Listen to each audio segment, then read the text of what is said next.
নমস্কার বন্ধুরা, আজ আমরা রায়মার্টিন প্রশ্নবিচিত্রার দ্বিতীয় পর্যায়ক্রমিক মূল্যায়ন 7 নম্বর school Belda Gangadhar academy high স্কুলের প্রশ্ন উত্তর নিয়ে আলোচনা করব। একের দাগের ক, যে ভগ্নাংশের লব ছোট হর বড় তাকে কী ভগ্নাংশ বলে? সঠিক উত্তর প্রকৃত ভগ্নাংশ। একের দাগের খ, লঘিষ্ঠ আকারে প্রকাশ করো। 64 88 8 দিয়ে কাটাকুটি করা হয়েছে, 28 64 8 11 88 অর্থাৎ 8-এর 11 পাশে উৎপাদকে বিশ্লেষণ করে দেখানো হয়েছে। একের দাগের গ, মিশ্র ভগ্নাংশে পরিণত করো। 27-এর 5 5 দিয়ে 27কে ভাগ করলে 5 5 25 এবং 2 অবশিষ্ট আছে। সঠিক উত্তর 5 পূর্ণ 2-এর 5। একের দাগের ঘ, আয়তক্ষেত্রের অর্ধপরিসীমা সমান দৈর্ঘ্যযুক্ত প্রস্থ। একের দাগের ও, বর্গক্ষেত্রের একটি বাহুর দৈর্ঘ্য 8 সেন্টিমিটার হলে পরিসীমা 4 × 8 সেমি সমান 32 সেমি। একের দাগের চ, B O D M A S শব্দটি ও এর অর্থ কী? এর। একের দাগের ছ, 0.6 এবং 0.06-এর মধ্যে কোনটি বড়? বড় 0.6। একের দাগের বর্গের জোড় স্থানীয় মানে বিস্তার করো। 3070.94 সমান 3000 যুক্ত 70 যুক্ত 9-10 যুক্ত 4-100। 7 টাকা 55 পয়সা সমান কত টাকা? 7 টাকা 5 পয়সা সমান 705 পয়সা অর্থাৎ 7.05 টাকা। দুটি বিন্দু দিয়ে কতগুলো সরলরেখা আঁকা যায়? দুটি বিন্দু দিয়ে একটি সরলরেখা আঁকা যায়। এ বি দুটো বিন্দু একটি সরলরেখা আঁকা গেছে। 2-এর দাগের ক, ছোট থেকে বড় সাজাও। 2-এর 3 4-এর 9 এবং 5-এর 6। 3 9 এবং 6-এর লসাগু 18।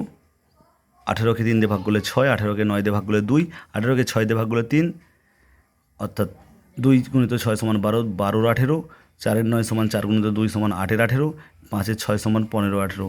ছোটো থেকে বড় সাজালে পাই 4-এর 9, তার থেকে বড় 2-এর 3, তার থেকে বড় 5-এর 6। 2-এর দাগের খ, বিয়োগ করো 7-এর পণ্ড বিযুক্ত 1-এর 5। 7-এর পণ্ড থেকে 1-এর 5 বিয়োগ করার আগে লসাগু করবো। পণ্ড আর 5-এর লসাগু 15। পণ্ডকে পণ্ড দিয়ে ভাগ করলে 1, পণ্ডকে 5 দিয়ে ভাগ করলে 3 অর্থাৎ 7 থেকে 3 বিয়োগ করলে সঠিক উত্তর 4-এর 15। 2-এর দাগের গ, যোগ করো 2 পূর্ণ 4-এর 7 যুক্ত 4 পূর্ণ 3-এর 4। 2 পূর্ণ 4-এর 7 সমান 18-র 7, 4 পূর্ণ 3-এর 4 সমান হচ্ছে 19-এর 4। 7 4-এর লসাগু হচ্ছে 28 অর্থাৎ 4 7-এ 28 এবং 7 4-এ 28। 18কে 4 দিয়ে গুণ এবং 19কে 7 দিয়ে গুণ 72 123 যোগ করা হয়েছে। 205-এর 28, 205কে 28 দিয়ে ভাগ করলে ভাগফল 7 এবং ভাগশেষ 9, 7 পূর্ণ 9-এর 28। 2-এর দাগের ঘ, একটি বর্গক্ষেত্রকার জমির বাহুর দৈর্ঘ্য 15 মিটার, ওই জমির ক্ষেত্রফল কত? ওই জমির ক্ষেত্রফল হবে বাহু গুণিত বাহু অর্থাৎ 15 × 15 বর্গমিটার সমান 225 বর্গমিটার। 2-এর দাগের ও, একটি আয়তক্ষেত্রকার মাঠের দৈর্ঘ্য 35 মিটার, প্রস্থ 20 মিটার, মাঠের ধার বরাবর চারদিকে একবার হেঁটে আসতে কত মিটার পথ হাঁটতে হবে? মাঠের ধার বরাবর হাঁটতে হলে মোট পথ হাঁটতে হবে সমান মাঠের পরিসীমা সমান 2 × দৈর্ঘ্যযুক্ত প্রস্থ সমান 2 × 35 যুক্ত 20 মিটার। 2 × 35 আর 20 যোগ করলে 55 সমান 110 মিটার। 2-এর দাগের চ, সৌম্যদীপ 150.50 টাকায় একটা ঝুড়ি আম কিনলো এবং বাজারে গিয়ে সেগুলো 175 টাকায় বিক্রি করলো। সে বিক্রি করে কত টাকা বেশি পেল? সৌম্যদীপ আম বিক্রি করে বেশি টাকা পেল 175 টাকা থেকে 150.50 টাকা বিয়োগ করব। বিয়োগ করলে 24.50 পাশে বিয়োগটা দেখানো হয়েছে। যেহেতু 175 টাকা সেই জন্য 174 করা হয়েছে এবং 100 পয়সার দিকে দেওয়া হয়েছে। 100 পয়সা থেকে 50 পয়সা বিয়োগ করলে 50 পয়সা, 174 থেকে 150 বাদ দিলে 24 টাকা 50 পয়সা। 3-এর দাগের ক, চৌবাচ্চার 2-এর পণ্ড অংশ জল ছিল। আমি চৌবাচ্চার 3-এর 20 অংশ জল ঢাললাম। দাদা 3-এর 12 অংশ জল ঢাললো। এখন চৌবাচ্চার কত অংশ জল হলো? চৌবাচ্চার কত অংশ খালি আছে? ধরি চৌবাচ্চার মোট জল ধরে সমান 1 অংশ। চৌবাচ্চার মোট জল হলো 2-এর পণ্ড, 3-এর 20 এবং 3-এর 12 অংশ যোগ করা হয়েছে। পণ্ড 20 আর 12-র লসাগু 60, তাহলে 60কে 15 দিয়ে গুণ করলে 4, 60কে 20 দিয়ে গুণ করলে 3, 60কে 12 দিয়ে গুণ করলে 5 অর্থাৎ 8 9 এবং 15 যোগ করা হয়েছে 32 60। একে 4 দিয়ে কাটাকুটি করলে 4 8 32, 4 15 60, 8-এর 15। চৌবাচ্চার খালি আছে 1 বিযুক্ত 8-এর 15 অর্থাৎ 15 থেকে 8 বিয়োগ করা হয়েছে সমান 7-এর 15 অংশ। 3-এর দাগের খ, একটি আয়তকার খেলার মাঠের পরিসীমা 212 মিটার, দৈর্ঘ্য 62 মিটার, ওই মাঠের ক্ষেত্রফল কত? আয়তকার মাঠের পরিসীমা 212 মিটার, আয়তকার মাঠের অর্ধ পরিসীমা 212 ভাজিত 2 সমান 106 মিটার। আয়তকার মাঠের পরিসীমা সমান হচ্ছে 2 গুণিত দৈর্ঘ্যযুক্ত প্রস্থ, অতএব আয়তকার মাঠের অর্ধ পরিসীমা 2 গুণিত দৈর্ঘ্যযুক্ত প্রস্থকে 2 দিয়ে ভাগ সমান দৈর্ঘ্যযুক্ত প্রস্থ। এটা করে দেখানো হয়েছে।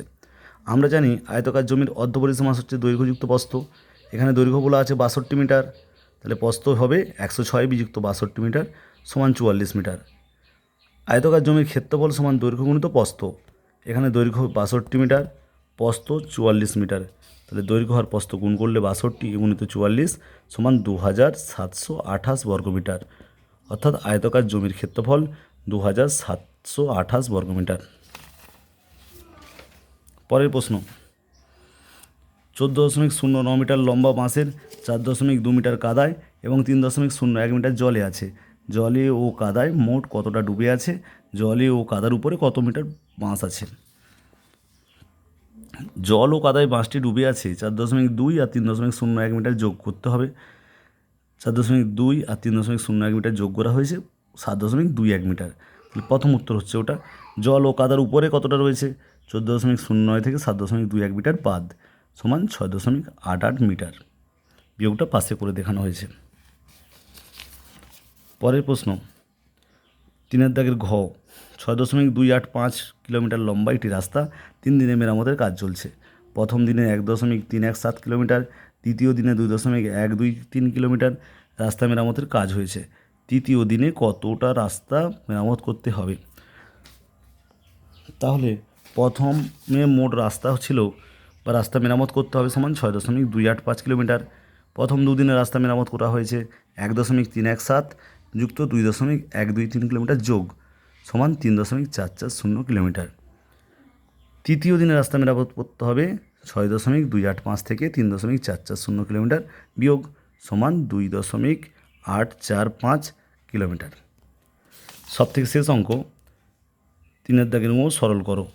210 বিযুক্ত তৃতীয় বন্ধনী আরম্ভ 8 ভাজিত দ্বিতীয় বন্ধনী আরম্ভ 7 বিযুক্ত প্রথম বন্ধনী আরম্ভ 6 যুক্ত 4 বিযুক্ত 7, প্রথম বন্ধনী শেষ, দ্বিতীয় বন্ধনী শেষ এবং তৃতীয় বন্ধনী শেষ। আমরা প্রথম বন্ধনীর কাজ আগে করতে হয় এবং যোগের কাজ আগে করতে হয় জানি। 6 4 যোগ করলে 10, 10 থেকে 7 বিয়োগ করলে 3, 7 থেকে 3 বিয়োগ করলে 4, 8কে 4 দিয়ে ভাগ করলে 2, অর্থাৎ 210 থেকে 2 বিয়োগ করলে 208। সঠিক উত্তর 208। আজ তাহলে আমরা 7 নম্বর স্কুল অর্থাৎ বেলদা গঙ্গাধর একাডেমির হাই স্কুলের সমস্ত প্রশ্নগুলো করলাম। এই প্রশ্নের মধ্যে 3 দাগের ক ইম্পর্টেন্ট প্রশ্ন এবং 3 দাগের গ এবং 3 দাগের ও, এই প্রশ্নগুলো কিন্তু খুবই ইম্পর্টেন্ট। মাঝে মাঝে কিন্তু বিগত বছরের পরীক্ষার মধ্যে এগুলো আসছে। তোমরা খুব ভালো করে আরও অঙ্ক প্র্যাকটিস করো এবং যদি ভালো লাগে বন্ধুদের মধ্যে বেশি বেশি করে শেয়ার করো, লাইক করো এবং যদি নতুন হও তাহলে চ্যানেলটা অবশ্যই সাবস্ক্রাইব করো। সকলে খুব খুব ভালো থেকো। আজকের মতো এখানেই শেষ করছি। নমস্কার।